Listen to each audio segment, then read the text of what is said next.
E hoje nós chegamos a uma proposta de falar que talvez não tenha, a princípio, você talvez pode perguntar-se o que é que tem a ver oração com o Evangelho. Mas é uma proposta de trazer, porque oração e Evangelho tem tudo a ver. Tem tudo a ver. O Evangelho, ele tem duas propostas. O Evangelho de Deus, ele se estabelece em duas propostas. A primeira proposta é nos salvar e nos transformar. É por meio do Evangelho que nós somos salvos, porque, como a gente tem dito aqui, domingo a domingo, o Evangelho é a história da redenção. É a história de um Deus que ama e ama tanto, que decidiu encarnar, invadir a nossa história. E por meio da nossa história, ir à cruz do Calvário, relatar isso na nossa história e ressuscitar ao terceiro dia, vencendo a morte e colocar a vitória da morte não num contexto metafísico apenas, não num contexto filosófico, mas num contexto histórico. A ressurreição é histórica, é um fato histórico. E nos salvou. E nos salvou. Evangelho é isso. É entender a história da redenção. E como essa história se concluiu na pessoa de Jesus Cristo. Isso é o Evangelho. Esse Evangelho ele não pode apenas ser deixado na época quando a gente se converteu. Ele não serve apenas para a nossa conversão. Esse Evangelho ele serve para a nossa vida toda. Toda a nossa vida. Durante toda a nossa vida, nós precisamos entender, nos aprofundar, nos envolver no amor que vem de Deus. Nessa história de amor que aconteceu aqui na Terra. Mas o Evangelho também tem outra proposta. Além de nos salvar e nos transformar, o Evangelho tem a proposta de ser proclamado, de ser anunciado. O Evangelho não é algo privativo. O Evangelho não foi dado para você e para mim para ficar apenas comigo ou com você. O Evangelho foi dado para ser espalhado. O Evangelho foi dado para ser contado. O Evangelho foi dado para ser proclamado. O Evangelho, ele chega a mim e me transforma, mas não é o meu Evangelho. O Evangelho é de Deus, e por ser de Deus, então é de toda criatura de Deus. E toda criatura de Deus precisa saber dessa história de amor, dessa história de redenção que Deus construiu aqui nessa terra. Então, você tem duas propostas, a proposta de salvação e de transformação, e de sermos transformados, e a proposta de ser proclamado do Evangelho. Mas em meio à proposta de transformação, em meio à proposta de ser proclamado, essas duas coisas, elas só vão acontecer, elas precisam, necessita de que esteja envolvido nelas pessoas que têm vidas de oração. Vidas de oração. Imagine que o Evangelho, ele se constrói, ele funciona, e ele fosse esse maquinário, e a gente tivesse aqui roldanas que se encaixam, e quando uma roda está em movimento, entra a outra roda em movimento, e a outra entra em movimento, e a outra vai entrando em movimento, e você vai construindo, e o Evangelho vai construindo. Mas em um maquinário você precisa colocar óleo, graxa, para que a coisa ande de uma forma perfeita, a mais rápida, que a coisa funcione de uma forma sem zoada, sem travamentos. A oração seria o óleo. A oração seria essa graxa. Esse trabalho sobre o Evangelho. Para a gente ser transformados, nós precisamos de intimidade com Deus. Para a gente proclamar o Evangelho num mundo hostil, num mundo que não quer o Evangelho, num mundo que não quer vida com o Evangelho, nós precisamos orar e entregar a proclamação do Evangelho a Deus. Não é por nossa força, não é por nosso talento que o Evangelho entra no coração de uma pessoa. É pelo poder de Deus, é pela vontade de Deus. E quando é que eu vejo oração? Porque o Evangelho, ele nos remete a Cristo Jesus. Jesus, ele é o centro do Evangelho. Não tem como você falar de evangelho e não falar de Cristo, porque na verdade evangelho é justamente quem Cristo é e o que Cristo veio fazer aqui na terra. Se você não sabe quem é Jesus, e se você não sabe o que foi a obra de Jesus, qual foi a obra de Jesus pela sua vida, você não sabe o que é o evangelho. O evangelho é quem Jesus Cristo, ele nos revela quem é Jesus. E o evangelho, ele nos revela o que Jesus fez por nossas vidas. O que Jesus fez por nós. Isso é o evangelho. E olhando para Jesus Cristo, sendo o centro do evangelho, e olhando para Jesus, o que é que nós vemos em Jesus Cristo? Nós vemos um Deus, homem, que traz o evangelho à terra, e que anuncia o evangelho, anuncia as boas novas em todos os lugares.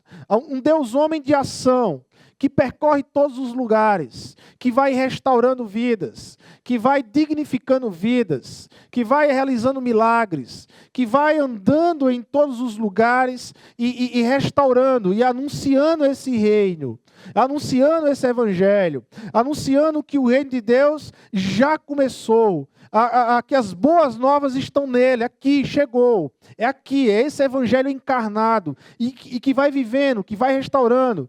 É esse evangelho de ação. Mas em meio a esse evangelho de ação, olhando para a pessoa de Jesus Cristo, nós percebemos também um Jesus que para orar. Um Jesus que para falar com Deus. Um Jesus que entrega as suas ações a Deus. Um Jesus que entende que tudo está sob o controle de Deus e que, na verdade, tudo que Ele vai fazer depende da vontade de Deus e da ação de Deus. Um Jesus que nos ensina a sermos subordinados a Deus, a sermos confiantes no Senhor, a vivermos uma vida de submissão ao Senhor Deus. Um evangelho, então, em Cristo Jesus, que nós vemos é um evangelho de ação, mas também é um evangelho de oração. Por que oração? Porque nós não estamos num mundo perfeito. Porque o evangelho, ele também fala de queda. O evangelho fala de um mundo que foi perfeito, mas que o homem caiu e ele deixou de ser perfeito. E nós não vivemos num mundo perfeito. Nós somos chamados para viver o evangelho e a proposta de vida de Deus em meio a um mundo hostil, em meio a um mundo que nos persegue, em meio a um mundo que não compreende essa realidade que vem de Deus, e por isso é hostil a essa realidade. E por isso que, como nós falamos domingo passado, a necessidade de nós abrirmos diálogo com o mundo, ao mesmo tempo sem abrirmos mão da essência e do conteúdo do evangelho. E esse é o grande desafio da igreja. Vivemos nesse tipo de mundo. O próprio Jesus Cristo, ele vai dizer, no mundo tereis aflições. São aflições, pessoas que não vão aceitar a sua forma de viver, pessoas que não vão aceitar os seus valores vindo do reino de Deus, pessoas que olham esses valores, mas não querem aceitar, porque são valores que levam ele a uma vida de submissão, a uma vida de dependência, e o coração do homem, ele é revoltado contra isso, ele prefere uma vida de independência, ele olha a Deus como um Deus castrador, e não um Deus que cuida e que ama.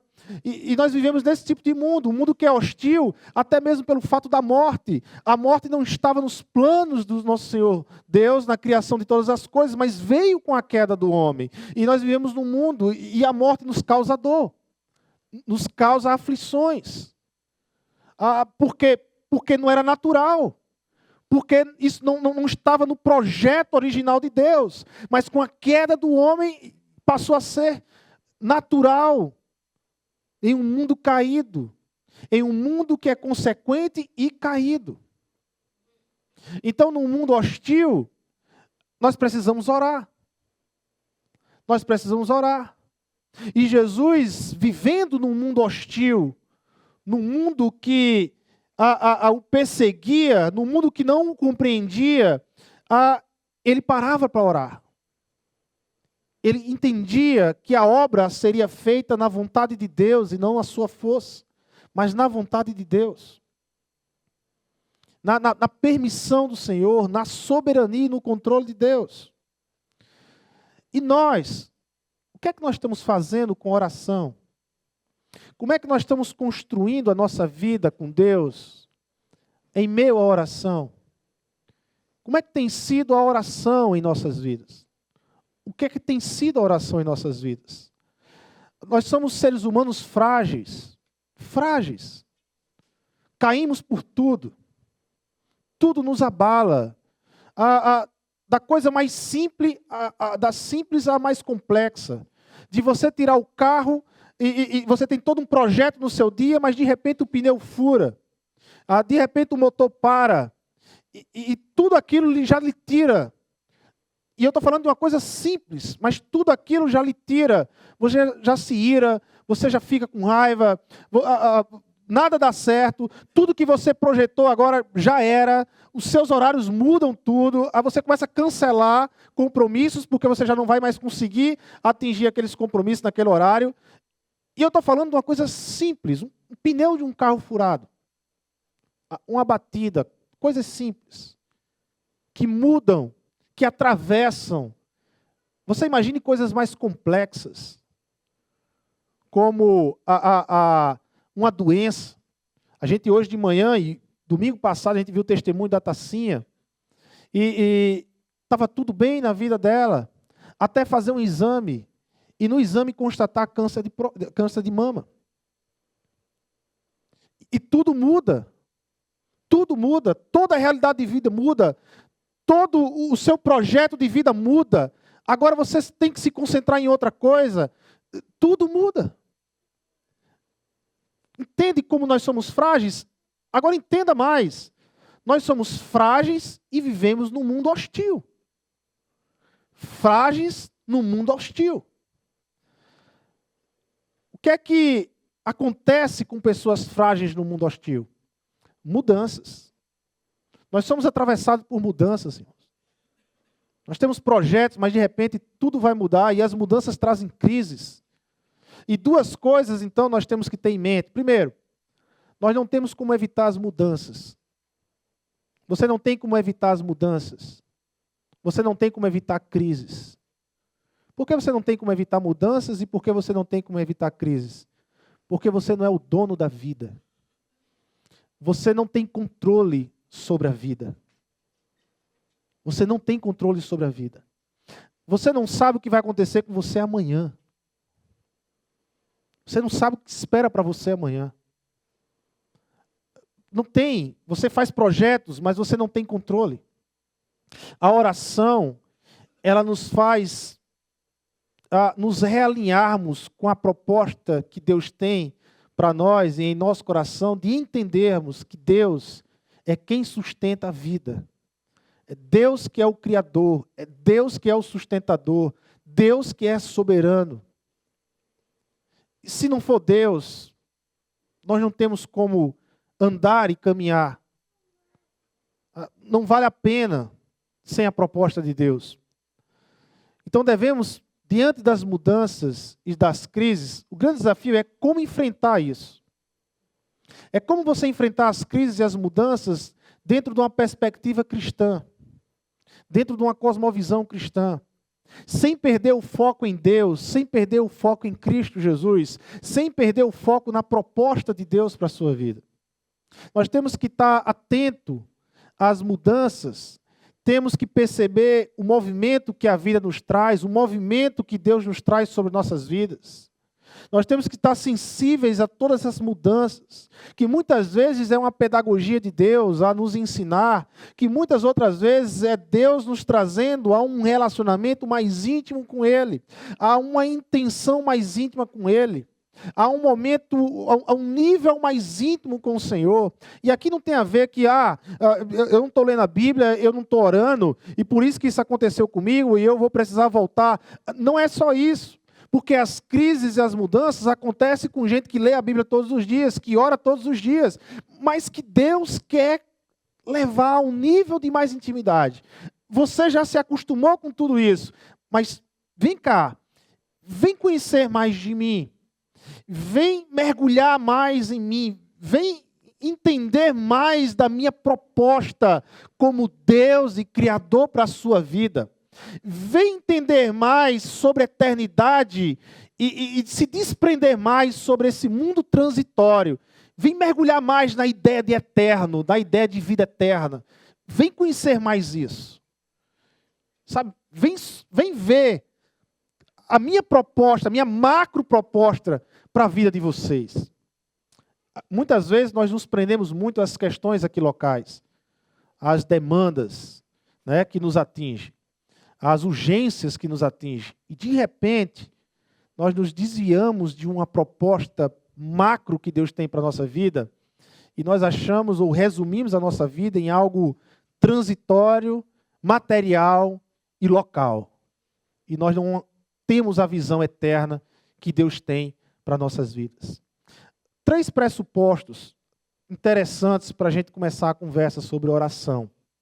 Primeiro, ao longo de nossa jornada, pressionados por inúmeras demandas e seduzidos por distrações, e temos muitas distrações, passamos a dedicar o melhor de nosso tempo e esforços àquilo que não é prioridade em nossas vidas.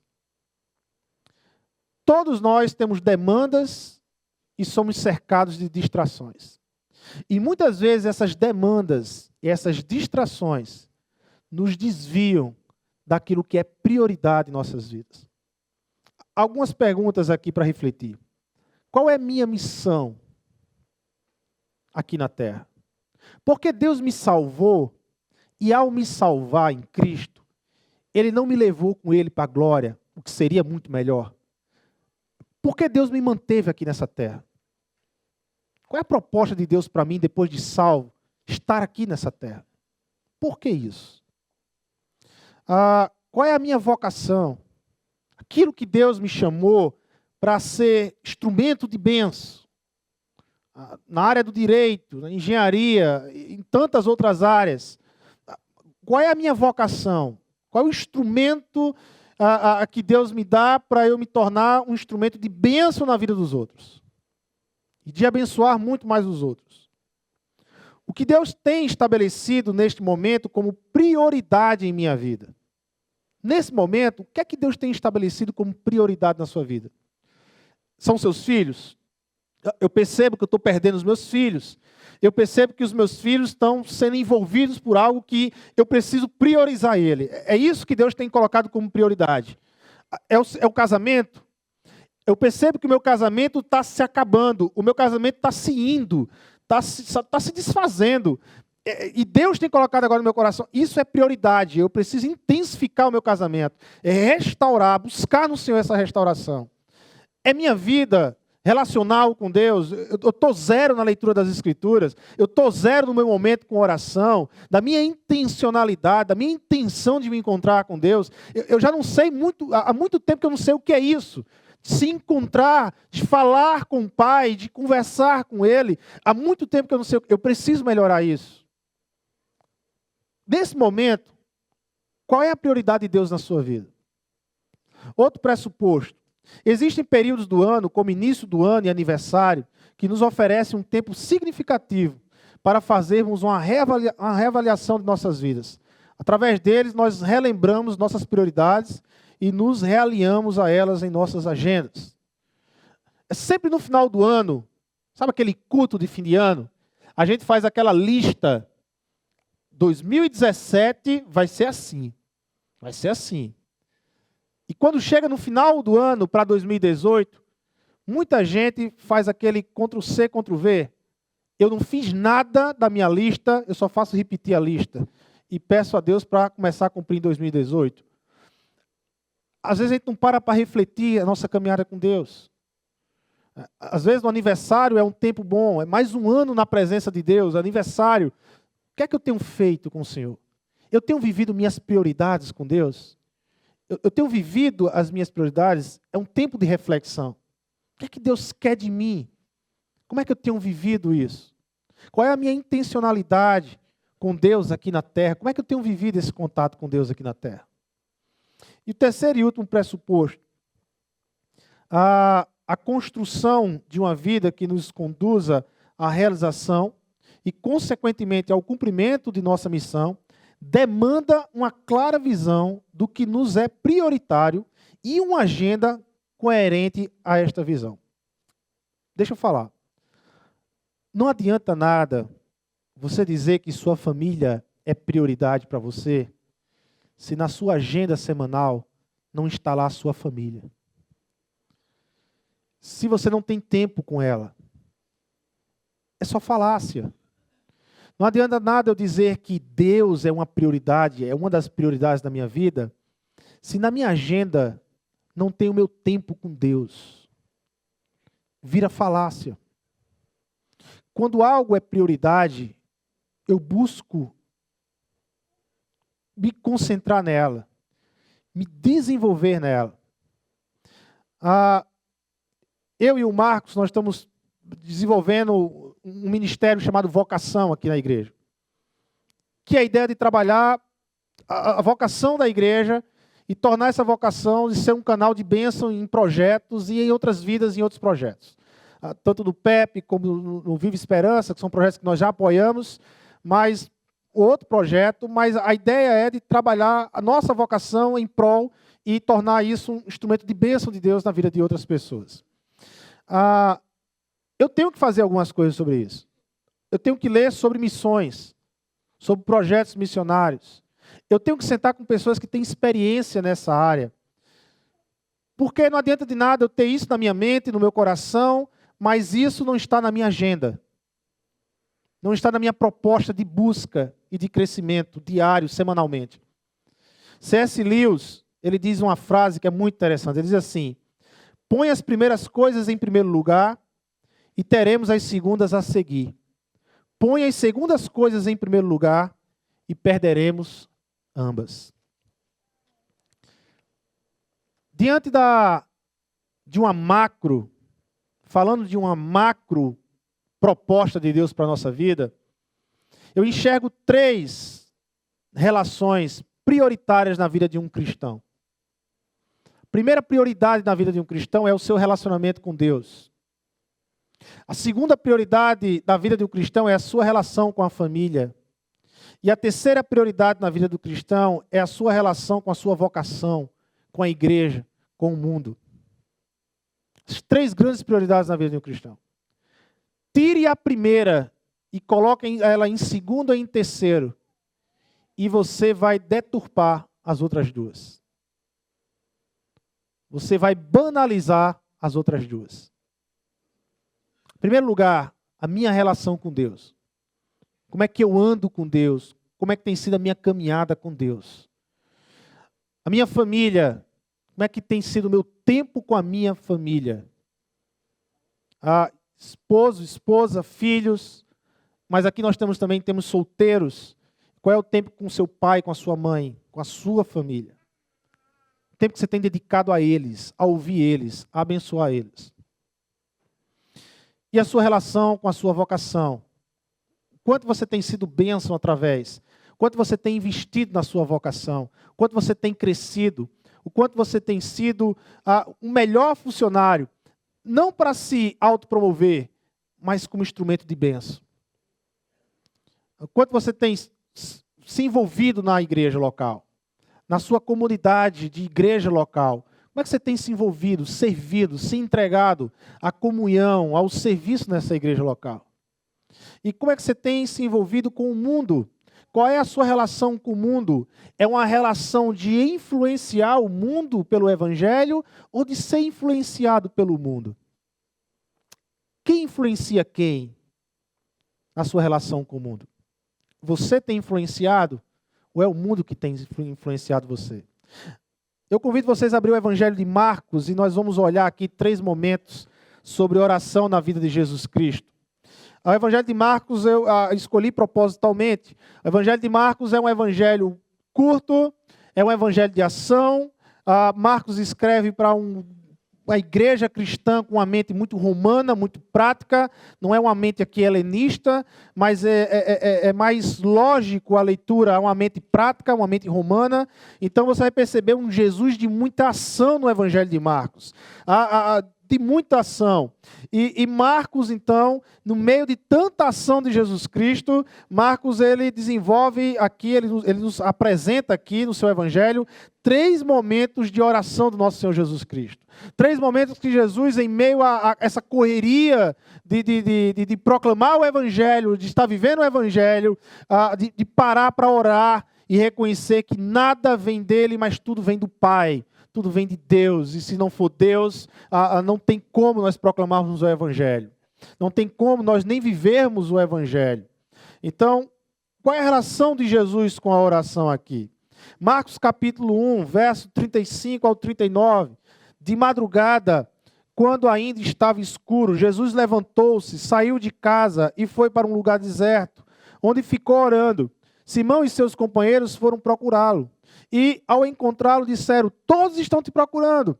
Jesus respondeu: vamos para um outro lugar, para os povoados vizinhos, para que também lá eu pregue. Foi para isso que eu vim. Então ele percorreu toda a Galileia, pregando nas sinagogas e expulsando os demônios. Primeira situação de oração aqui, verso do 35 ao 39 do capítulo 1 de Marcos. Perceba o urgencialismo dos discípulos de Jesus. Perceba o urgencialismo dos apóstolos. Eles chegam, Jesus está orando em um local deserto, e de repente os apóstolos chegam e dizem: olha, todos estão te procurando. Há uma urgência, e o Senhor está aqui parado orando. Há uma demanda, há uma multidão. Ainda ontem o Senhor realizou milagres, ainda ontem o Senhor curou, libertou pessoas da opressão demoníaca, e agora as pessoas estão te procurando, há uma multidão. E Jesus, ele é atravessado por essa urgência, essa pressão sobre ele. Eu sei que hoje existem muitos executivos que vivem sob pressão, há muita gente que trabalha sob pressão, mas não se compara a demanda de um executivo dos dias de hoje à demanda de Jesus Cristo. A demanda de Jesus era muito maior, era diária, constante, não eram encontros pré-agendados, mas eram multidões a demanda de Jesus. E detalhe, na época de Jesus não tinha WhatsApp, internet, rede social, nada para resolver. As demandas eram resolvidas tete a tete. Se tem uma demanda, a alguns quilômetros é a pé. E a coisa era bem mais difícil. Bem mais difícil. E Jesus nos ensina como a gente deve se relacionar com o urgencialismo aqui nesse texto. Como a gente deve se relacionar diante das demandas, enquanto nós temos prioridades. Então os discípulos chegaram lá, o texto, você percebe o texto, você tem uma exclamação, é algo histérico, é algo urgente, todos estão te procurando, Jesus. Aí você percebe no verso 38 uma quebra. No 37 termina com a exclamação. É quase como que os discípulos estão gritando para Jesus. Todos estão te procurando. É quase uma cobrança mesmo. E aí no 38 você percebe uma quebra. Quase você faz um exercício de ouvir uma voz, meio que, olha como se Jesus não responde à urgência. A questão é: todos estão te procurando. Mas olha como Jesus responde: vamos para outro lugar, para os povoados vizinhos, para que também lá eu pregue. Foi para isso que eu vim. Diante do urgencialismo, Jesus não se envolve com isso. Eu não vim, Pedro, eu não vim, João, eu não vim para ficar realizando milagres, apesar que eu realizo milagres, apesar que os milagres que Jesus faz são apontamentos, são sinais. Jesus está dizendo: preste atenção quem eu sou o Messias, eu sou o Salvador, eu sou Deus, eu curei um cego de nascença. Na cultura judaica, só quem pode curar um cego de nascença era Deus, porque ele nasceu assim. E se ele nasceu assim, foi porque Deus quis que ele fosse assim. Então, na cultura judaica, um cego de nascença, só quem poderia curar era Deus. Mas Jesus cura um cego de nascença. O que é que Jesus está dizendo para aquele povo naquela cultura? Jesus está dizendo: eu sou Deus. O milagre que Jesus faz não é um milagre pelo milagre, não é a ideia circense de chamar a atenção, mas é um milagre que o aponta como Messias, que o aponta como Deus. Mas não foi para isso que ele veio. Ele veio para pregar as boas novas. Ele veio para dizer que o reino começou, que o reino de Deus chegou. Arrependam-se, porque agora o reino de Deus chegou.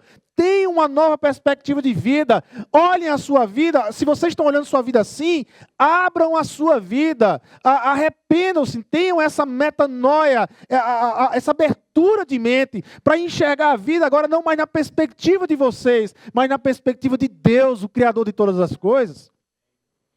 Então, Jesus, é essa a prioridade dele. Ele veio para isso. Mas há uma demanda, há uma multidão. Certamente nessa multidão tinha pessoas doentes, certamente nessa multidão podia ter pessoas endemoniadas, certamente havia necessitados. Mas Jesus diz, vamos para cidades vizinhas, que ainda não receberam o Evangelho, porque eu vou pregar o Evangelho para eles, porque eles não receberam. Porque foi para isso que eu vim. Vocês percebem? Jesus ele tem uma prioridade na vida dele. E as urgências e as demandas não podem impedir a sua prioridade. Um outro texto, lá no meio do Evangelho de Marcos, Marcos 6, 46. Marcos 6, 46. Nós vamos ficar no Evangelho de Marcos. Marcos 6, 46, mais ou menos no meio de Marcos, nós temos um outro texto sobre a oração de Jesus. A partir do 45. Logo em seguida, Jesus insistiu com os discípulos para que entrassem no barco e fosse adiante dele para Betsaida, enquanto ele despedia a multidão. Perceba no texto que Marcos está dizendo que Jesus insistiu. A ideia é que os discípulos não queriam ir, mas Jesus insiste para eles ir. 46. Tendo despedido a multidão, subiu a um monte para orar. Jesus tinha realizado a multiplicação dos pães, estava lá com seus discípulos, havia aquela euforia da multiplicação dos pães. E aqui, eu nunca tinha visto esse texto por esse detalhe, mas aí olhando os 3 pontos de oração do Evangelho de Marcos, eu percebi a ideia de Jesus. Em Marcos capítulo 1, como nós lemos agora, do 35 ao 39, Jesus foi importunado pelos seus discípulos. Ele estava no tempo dele com o Pai, adorando ao Senhor, orando, apresentando os seus projetos a Deus. Mas de repente chega uma turma que acha que entende Jesus e diz, olha, todos estão te procurando. Aí aqui, Jesus já está tarimbado, né? E aí ele olha para os seus discípulos e diz, entra no barco e vão para Betsaida, que eu me encontro com vocês lá. A ideia de Jesus aqui é, eu quero um tempo a sós. E se vocês estiverem aqui, vocês vão ficar trazendo a demanda desse povo que acabou de se alimentar e vai ficar me importunando. E vocês não estão entendendo o porquê da minha vida de oração. Vocês ainda não caíram a ficha o quanto Deus tem um controle de todas as coisas. E vocês vão ficar me trazendo demandas e urgências, que não é mais prioridade do que eu falar com Deus. Vão para Betsaida, eu me encontro com vocês lá. E aí, quando eles foram, eu fico imaginando Jesus, ufa, pronto, finalmente só. Agora eu vou orar e ninguém vai me importunar. E ele vai orar. Marcos capítulo 14. Nós temos então terceiro e último relato de Marcos sobre a oração com relação a Jesus. 14:32, aí nós já estamos no Getsemane. Então foram para um lugar chamado Getsemane. Jesus disse aos seus discípulos, sente-se aqui enquanto eu vou orar. Há 2 coisas que eu observo aqui na oração do Getsemane. Aqui no verso 35, indo um pouco mais adiante, prostou-se e orava, para que, se possível, fosse afastada dele daquela hora. E dizia, Abba, Pai, tudo te é possível, afasta de mim este cálice, contudo não seja o que eu quero, mas sim o que tu queres. Na oração de Jesus, nós temos aqui 2 opções, 2 momentos na oração de Jesus, que eu acho que nos alinha quando oramos. Primeiro momento de Jesus, ele apresenta seus planos a Deus e pede a bênção de Deus sobre seus planos. Jesus ele apresenta o projeto dele a Deus. Qual é o projeto de Jesus aqui? Eu sei que tudo podes fazer. Então, passa de mim esse cálice. Passa de mim esse momento da cruz. Porque aqui Jesus sabia que na cruz do Calvário, ele ia sentir algo de Deus que ele nunca tinha sentido na sua vida. Ele ia receber de Deus algo que ele nunca tinha recebido de Deus em toda a sua eternidade. Ele ia receber a ira de Deus. Ia cair sobre Jesus Cristo a ira de Deus. Porque Jesus estava recebendo os pecados de todos nós, de todos aqueles que irão ser salvos, e que são salvos e que irão ser salvos. Todos os pecados de todos estavam ali. E Jesus, então, ele ia sentir de Deus a sua ira sobre ele na cruz do Calvário. Então, Jesus está pedindo que, de alguma forma, envolve a cruz, faz algo que eu sei que tu podes fazer, que eu não sinta a tua ira, que não venha a tua ira sobre mim. Muda essa forma. Mas, ao mesmo tempo que Jesus ele apresenta o projeto dele, ele entrega o projeto e ele diz que, ele termina a oração dizendo que não seja feito o projeto dele, mas que ele venha conhecer o projeto de Deus, Pai. Que o projeto de Deus é melhor, que o projeto de Deus é maior, e que ele venha conhecer esse projeto. É por isso que ele vai dizer, afasta de mim este cálice, contudo não seja o que eu quero, mas sim o que tu queres. Porque Jesus ele termina dizendo, faça o que tu queres e não o que eu quero. Porque Jesus sabia muito bem que a vontade de Deus, como diz o apóstolo Paulo lá em Romanos 12, 2, que a vontade de Deus ela é boa, perfeita e agradável. E está disponível para ser experimentada. Não é a minha vontade, não é a sua vontade. O que é perfeito, o que é bom e é agradável, sempre vai ser a vontade de Deus. Sempre vai ser a vontade de Deus. Quando eu vejo a ideia de fé aí fora, a ideia de fé na mente de muitos que seguem, ou que buscam seguir Jesus, é a ideia de uma fé controladora sobre Deus, de uma fé malandra, de uma fé que quer negociar com Deus, de uma fé que quer controlar, de uma fé que quer dar uma rasteira em Deus, dar uma chave de braço em Deus e dizer, Deus, eu faço isso, eu faço aquilo, eu sou assim, eu faço isso, então me dê o que eu quero, Senhor. É uma fé que quer controlar Deus. É uma fé inútil, ignorante, porque é uma fé que não conhece quem é Deus. É esse tipo de fé. E às vezes a gente olha para esse tipo de pessoa e diz, ali vai um homem de fé, ali vai uma mulher de fé. Por quê? Porque tudo que ela pede, Deus tem que dar. Porque o que aquela mulher falar, ai de Deus que não dá. Não é essa fé que eu vejo em Jesus Cristo. Quando eu olho para Jesus nessa oração, qual é a fé que eu vejo em Jesus Cristo aqui nessa oração? Qual é a fé que eu creio que Jesus nos ensina aqui? Fé é a nossa capacidade de se entregar ao que Deus quer. É o quanto eu sou capaz de me entregar, de me conformar à vontade de Deus. E de entender que Ele está no controle de todas as coisas. Isso é fé. Voltando para o nosso texto lá em Marcos, capítulo 1, do 35 ao 39, a gente tira algumas lições sobre a oração. Sobre a oração. Primeiro, a oração na vida de Jesus, ela nos revela um tempo de intencionalidade e exclusividade. A prática de oração de Jesus não é uma oração por acaso.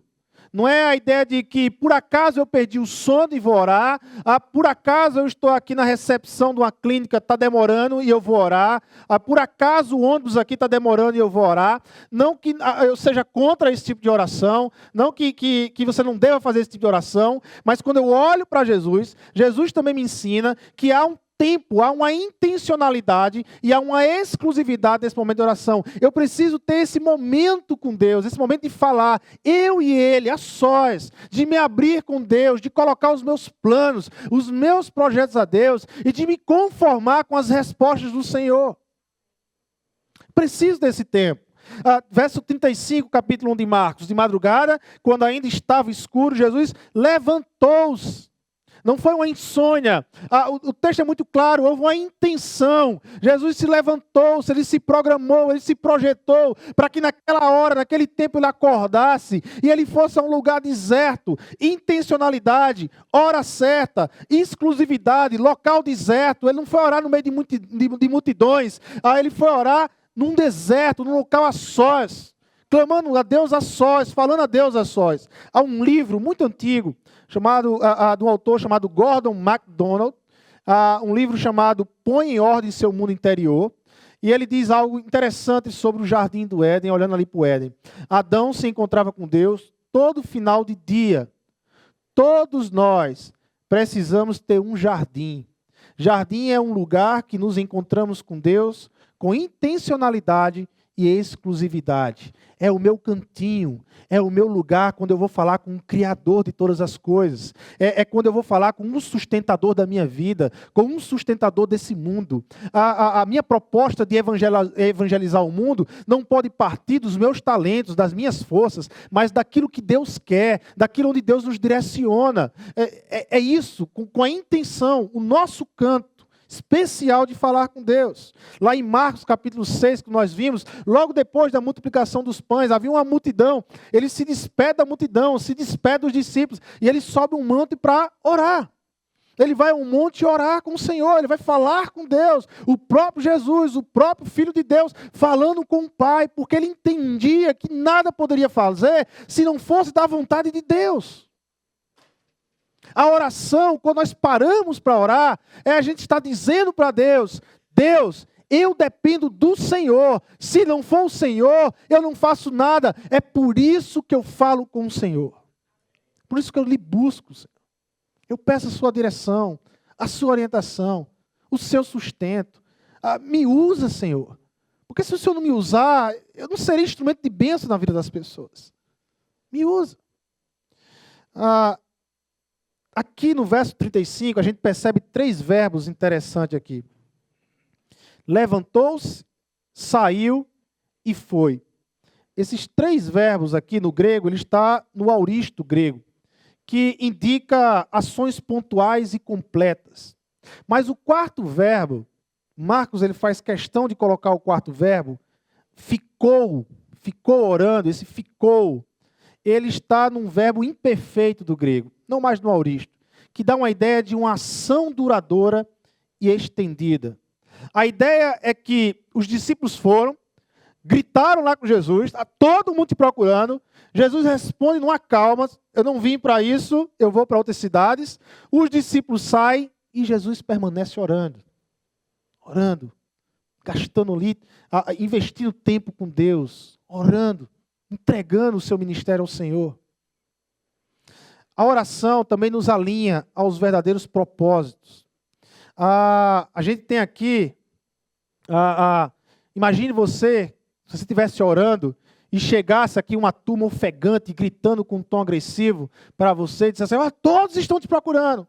Tem uma multidão lá fora. Fiz um exercício de querer ficar no lugar de Jesus. E de repente aí um grupo de discípulos, de irmãos, chegasse gritando para você, levanta porque tem uma multidão lá fora, querendo te ouvir, ela está precisando do Senhor, vai lá fora. Eu fico imaginando quais são os sentimentos que viriam no meu coração. 3 sentimentos eu pontuei aqui, muito sincero com o meu coração. Primeiro, talvez um sentimento de culpa. Todos estão me procurando e eu aqui parado orando. Porque talvez eu precise ainda entender melhor a questão da oração. Às vezes a ideia de oração em alguns momentos para nós é a ideia de estar parado.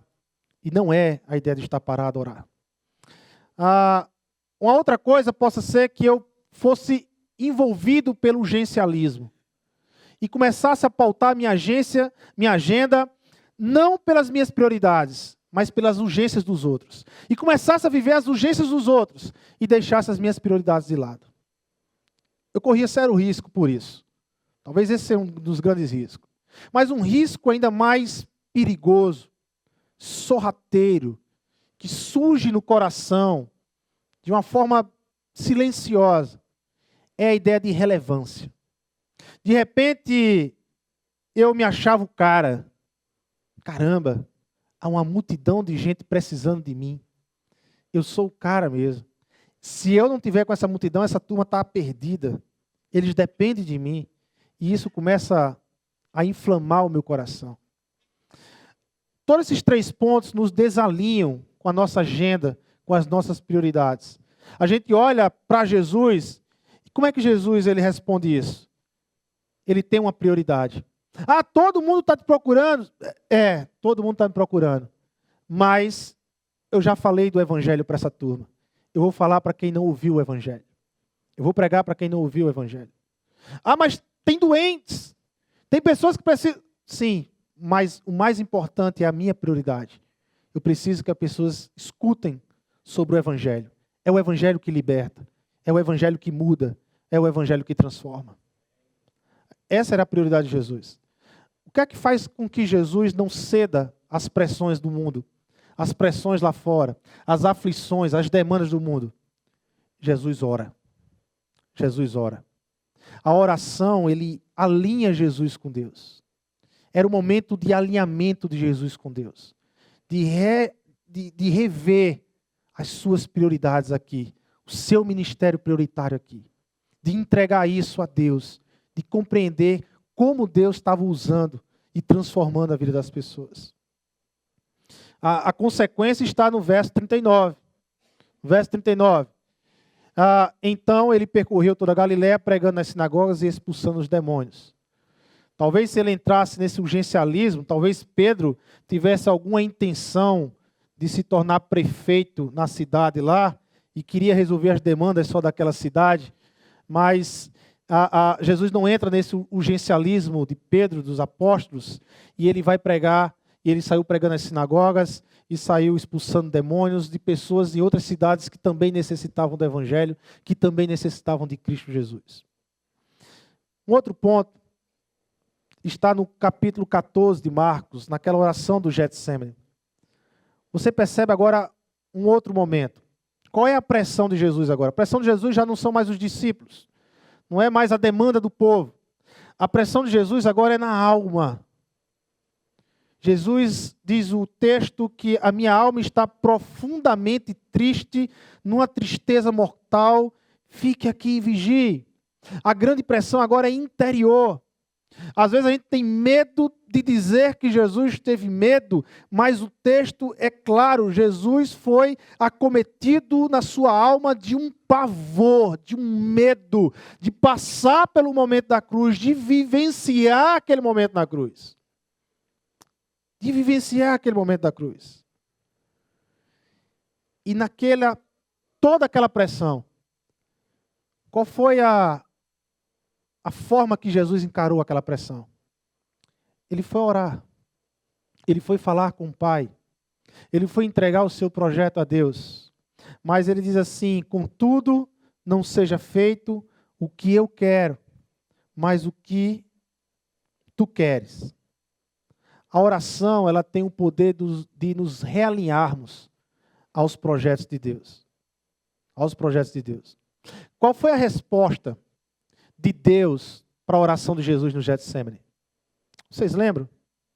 Qual foi a resposta de Deus para a oração de Jesus no Getsemane? Qual foi as consequências daquela oração de Jesus no Getsemane? Jesus foi preso, espancado, morto na cruz do Calvário. Mas a resposta não para por aí. A gente tem que entender que a vontade de Deus ela é boa, perfeita e ela é agradável. Ao terceiro dia, Jesus ressuscitou e venceu a morte. Mas a resposta de Deus não para por aí. A salvação de Deus chegou até nós. Chegou até a minha vida e até a sua vida. A resposta de Deus na oração de Jesus no Getsemane foi nos salvar em Cristo Jesus. Foi nos salvar em Cristo Jesus. Eu quero concluir com uma história que eu achei fantástica, maravilhosa, no livro Oração. Ela faz alguma diferença? Do Philip Yancey. Philip Yancey, ele conta uma história interessante de um safari que ele participou, que ele fez. Yancey fala que em determinado momento desse safari, o seu guia, Lawrence, estava um pouco perturbado por causa do motorista, que estava impaciente.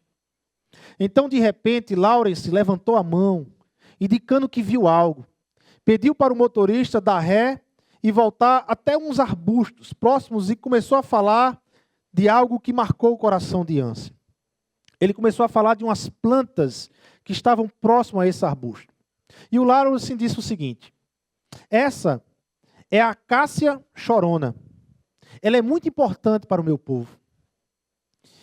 Ele então contou que os brancos importavam trabalhadores negros de países vizinhos para trabalhar em minas de ouro.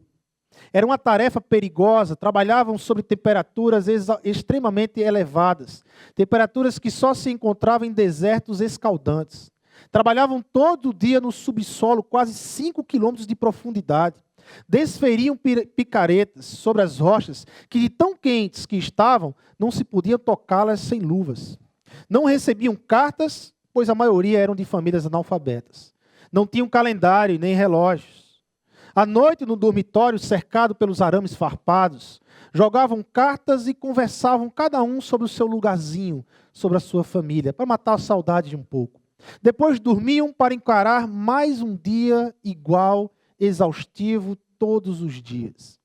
Eles ficavam com suas famílias apenas 2 semanas durante o ano. Disse Lawrence, no Natal. E a cássia chorona floresce justamente no início de dezembro. Então eles olhavam para essas plantas e quando as via florescer, aquilo enchia o coração deles de esperança. Eles iam voltar a ver as famílias dele. Estava perto de ver os filhos, de ver a esposa, de ver a família novamente. Eu creio que muitas vezes em nosso dia a dia, nós nos enchemos de técnicas, de conteúdos, de conhecimentos, para enfrentar e encarar o nosso dia a dia. E nos esquecemos que em meio a técnicas e a conhecimento, nós precisamos entender e viver sobre a dependência de Deus. Sobre a dependência de Deus. O grande problema é que quando eu sigo esses caminhos idealistas, eu acabo muitas vezes deixando Deus de lado. Deus já não é mais minha prioridade, mas está em 3º, 4º ou 5º plano na minha caminhada.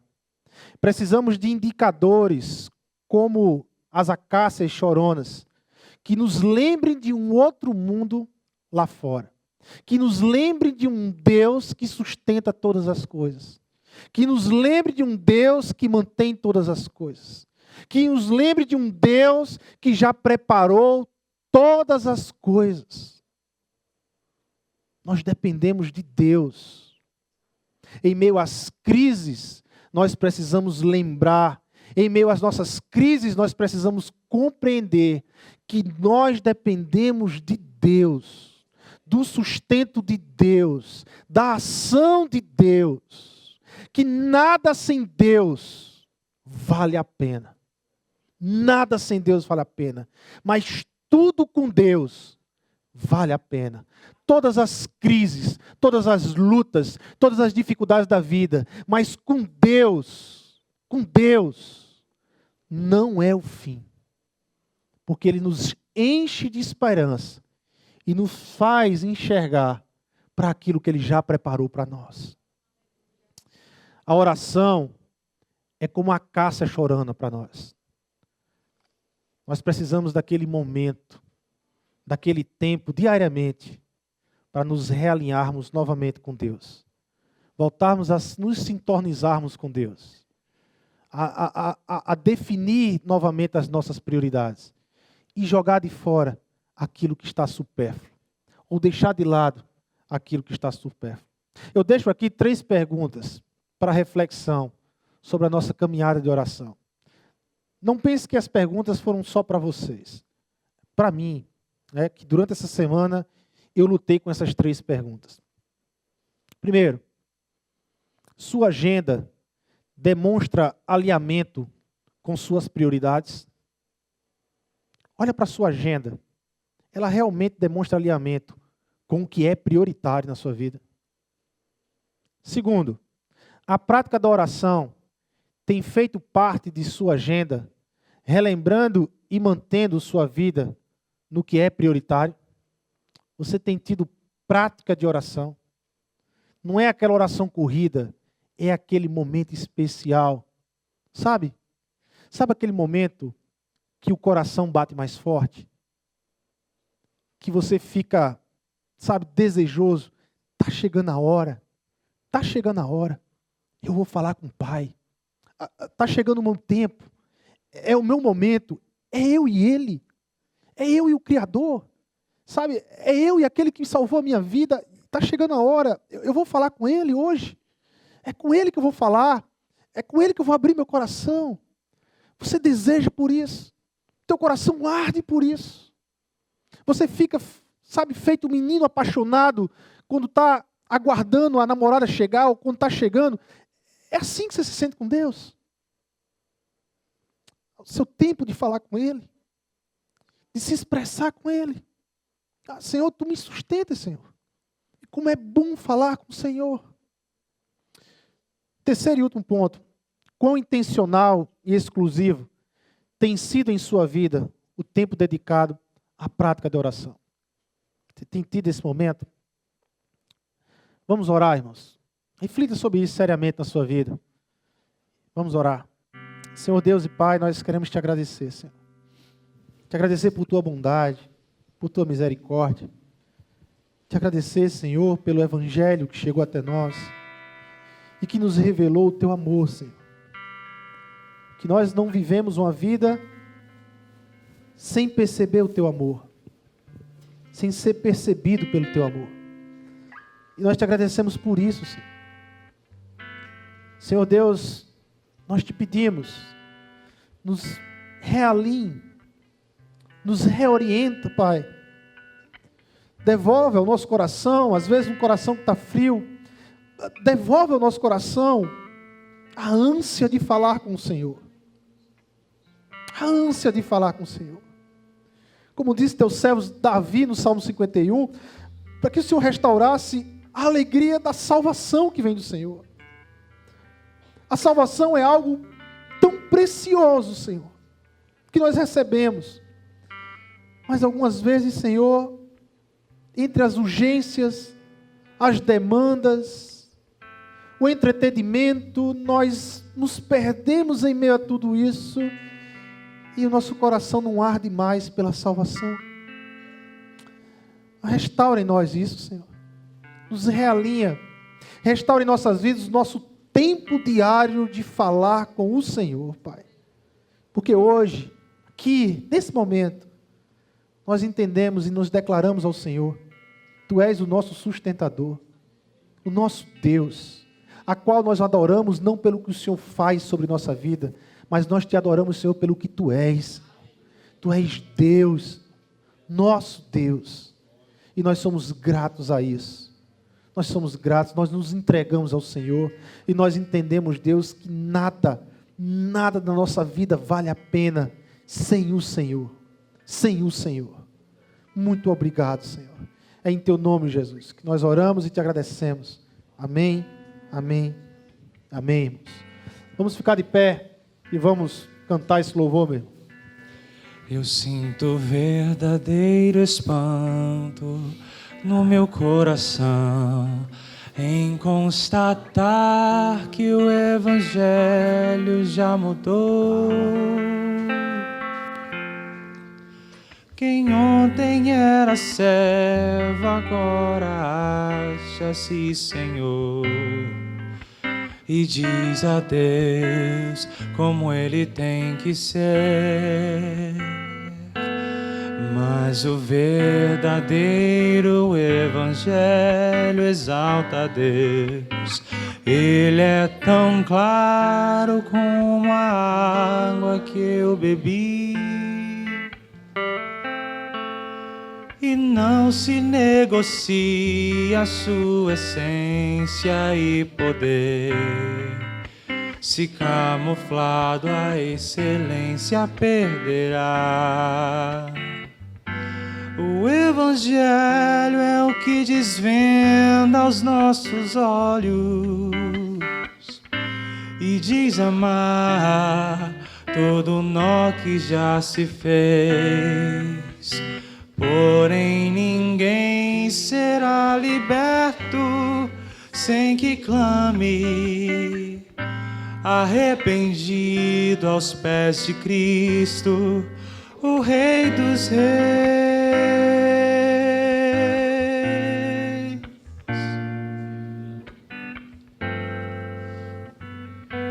O Evangelho mostra o homem morto em seu pecar, sem condições de levantar-se por si só. A menos que Jesus, que é justo, arranque de onde está e o justifique, o apresente ao Pai. Mostra ainda a justiça de um Deus que é bem maior que qualquer força ou ficção, que não seria injusto se me deixasse perecer, mas soberano em graça me escolheu. E é por isso que eu não posso me esquecer. Sendo seu servo, não lhe digo o que fazer, determinando ou marcando hora para acontecer o que sua vontade mostrará. O Evangelho